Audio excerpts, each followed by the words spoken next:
Sudah terlihat ya PPT saya.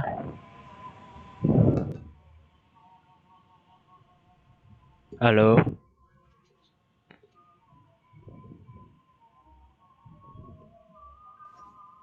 Oi. Ya, belum.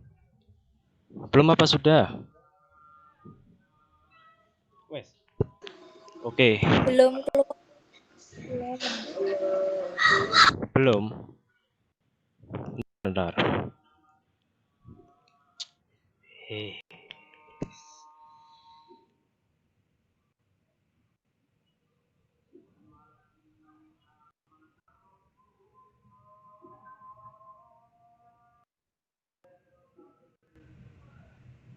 Oke, sudah terlihat ya. Halo. Sudah terlihat belum? Halo. Belum. Ya. Sudah. Ya.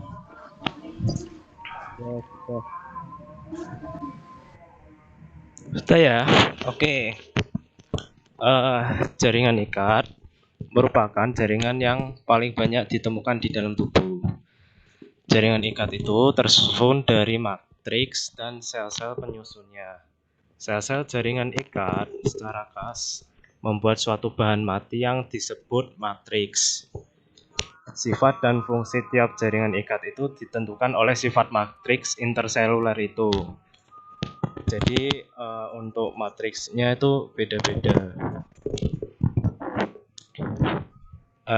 Jaringan pengikat berkembang dari mesenkim yang berasal dari mesoderm atau lapisan tengah embrio. Pada embrio itu kan ada 3 lapisan, yaitu ekto, meso, dan endo. Kalau ekto itu kayak membentuk kulit, berupa kulit. Kalau meso itu membentuk jadi kayak tulang, darah, lemak, otot itu dari mesoderm. Sedangkan endoderm itu akan membentuk organ-organ dalam. Seperti itu. Kemudian fungsi dari jaringan ikat itu sendiri meliputi yang pertama, melekatkan suatu jaringan ke jaringan lain. Membungkus organ-organ, karena jaringan ikat juga membungkus organ-organ itu juga. Terus mengisi rongga di antara organ, terus mengangkut zat oksigen dan makanan ke jaringan lain. Ini darah ya. Ini fungsi darah. Darah juga masuknya jaringan ikat juga. Terus sebagai penyokong, terus kemudian menghasilkan kekebalan. Oke, ini berikut komponen pada jaringan-jaringan ikat yang terdiri dari yang pertama yaitu sel fibroblast. Ini sel fibroblast, sel yang membentuk serat yang berfungsi untuk sekresi protein. Kemudian ada sel lemak atau sel adiposa yang khusus untuk menyimpan lemak.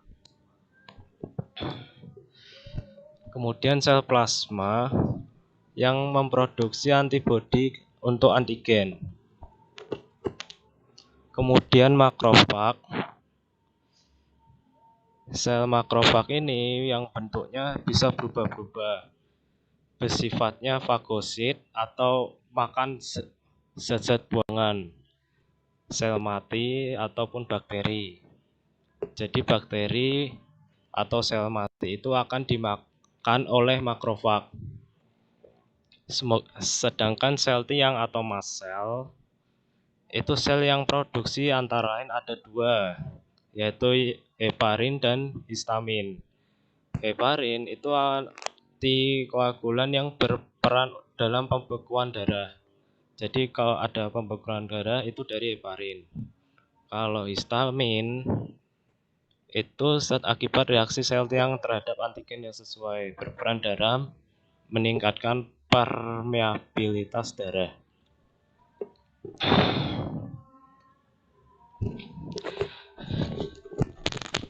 Kemudian matriks. Matriks itu terdiri dari serat dan bahan dasar. Untuk seratnya itu ada dibagi menjadi 3. Yang pertama serat kolagen.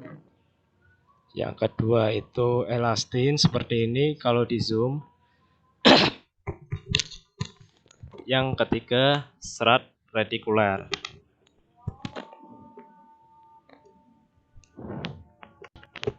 Yang pertama kolagen. Kolagen ini punya ciri-ciri yaitu satu yang warna putih warnanya, yang sifatnya kuat,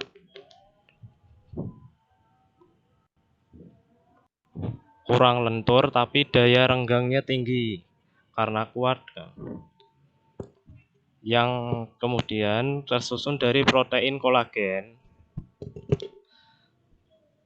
Pada kolagen ini terdapat pada tendon, tulang, dan kulit. Tendon itu penghubung antara tulang dan otot. Ini tulang, ini otot. Ini penghubungnya adalah tendon. Namanya tendon. Kemudian serat elastin punya ciri-ciri sebagai berikut. Yang pertama warnanya kuning. Kemudian lentur karena namanya juga elastin. Elastin dari kata elastis, yaitu luntur. Tersusun dari protein mukopolisakarida yang dikelilingi oleh glikoprotein. Pada elastin ini terdapat pada pembuluh darah, ligamen, tulang rawan, laring. Ligamen itu penghubung tulang antara tulang dan tulang. Jadi ini tulang, penghubungnya ini namanya ligamen. Elastisitas rambut elastin akan semakin menurun dengan semakin bertambahnya usia seseorang. Jadi semakin orang itu tua, warnanya putih biru, transparan, daya elastisitasnya tinggi karena tulang rawan juga terbanyak dalam tubuh, tapi yang paling lemah pada tahap embrio berupa rangka sementara. Jadi pada embrio ini namanya tulang rawan hyalin. Pada orang dewasa ditemukan pada sendi, ujung tulang rusuk, dan saluran pernafasan. Itu tulang rawan hyalin. Kemudian yang kedua tulang rawan elastis, yang tersusun dari serat elastin warna kuning dan perikondrium. Terdapat pada embrio, laring, daun telinga. Ini daun telinga kalian juga tulang rawan juga. Dan epiglotis. Sedangkan tulang rawan fibroblast itu tersusun dari serat kolagen warna gelap dan keruh, jaringan tulang rawan yang paling kuat.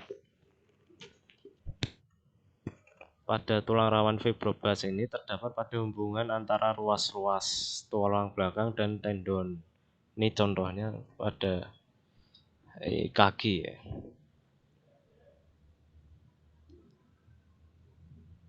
Belakang kaki kayaknya.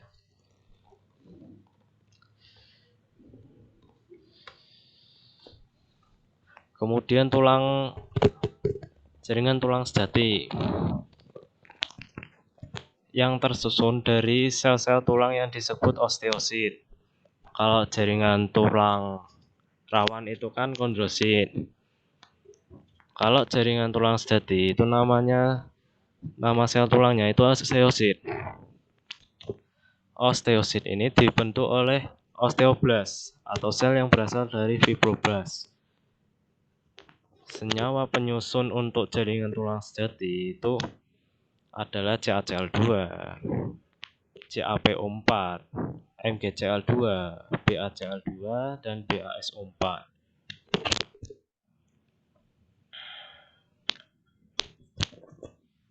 Pokoknya intinya tulang sejati itu paling utama itu kalsium. Kebanyakan ya, bukan utama maksudnya. Kebanyakan itu kalsium tebelnya. Ca ini. Terus unit dasar tulang disebut sistem Havertz. Nih, saluran Havertz atau sistem Havertz yang terdiri dari lamela, racuna, canaliculi, dan saluran Havertz. Ini untuk bagian-bagian tulang sejatinya. Untuk lamela ini, lapisan konsentris matrik yang terdiri dari garam mineral. Yang buat tulang jadi keras tuh ini lamela, dan serat kolagen juga. Lacuna itu ruang kecil di antara lamela dan mengandung sel tulang atau osteosit. Lacuna. Kemudian canaliculi, saluran yang berfungsi untuk menyalurkan makanan. Nih canaliculi ini kanal. Ini kanal.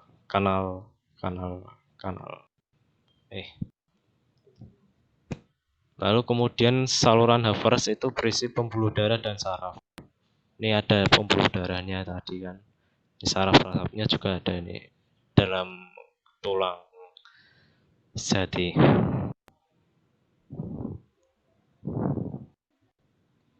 Berdasarkan susunan matriknya, jaringan tulang sejati ini dibedakan menjadi tulang keras atau tulang kompak dan tulang berongga atau tulang spon. Tulang kompak atau keras itu memiliki matriks yang susunannya rapat. Sementara itu tulang spon atau berongga-rongga itu memiliki susunan matriks longgar atau berongga. Ini contohnya. Ini tulang kompak. Ini tulang spon. Ini ada rongga-rongganya. Ini kompak tuh yang ini, yang putih ini. Ini tulang spon itu yang dalamnya. Paham sampai sini?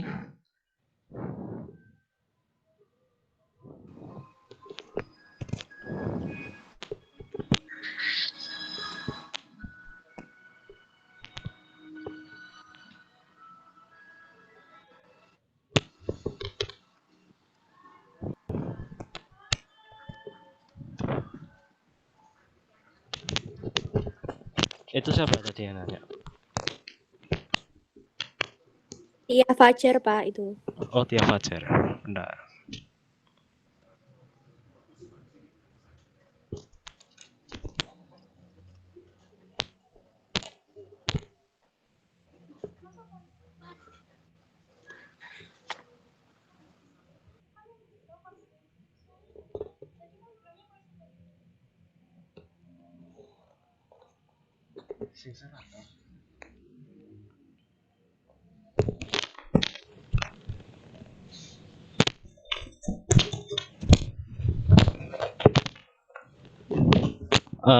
Saya jawab ya, itu sebenarnya keliru, bukan mukopolisacharida, namun apa?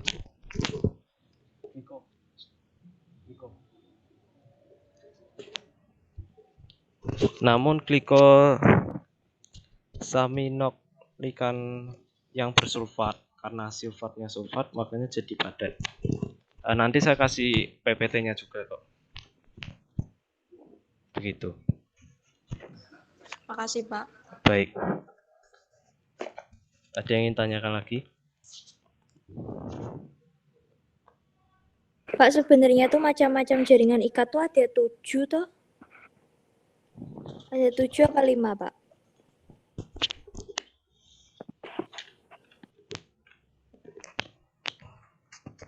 Tujuh itu apa aja? Coba. jaringan ikat longgar, jaringan ikat padat, jaringan lemak atau adiposa, jaringan rawan atau kartilago, jaringan tulang, jaringan darah, sama jaringan limfa atau getah bening. Untuk jaringan darah itu pertemuan selanjutnya kita akan bahas itu juga. Oh, oke, Pak. Oke, siap.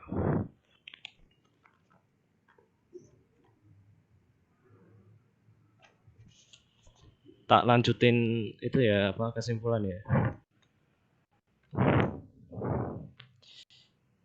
Tadi sampai mana ya? Sampai matriks ya, sampai matriks ya.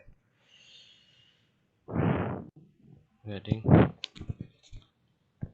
Jenis-jenis jaringan ikat itu tadi ya yang sudah disebutkan itu ada 7. Jaringan ikat longgar, ikat padat, lemak, tulang rawan, tulang sejati, darah dan limfe. Untuk darah dan limfe itu kita bahas minggu depan.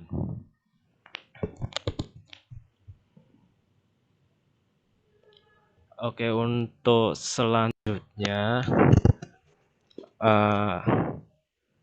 saya berikan nanti berikan lembar penugasan terstruktur sama seperti kemarin.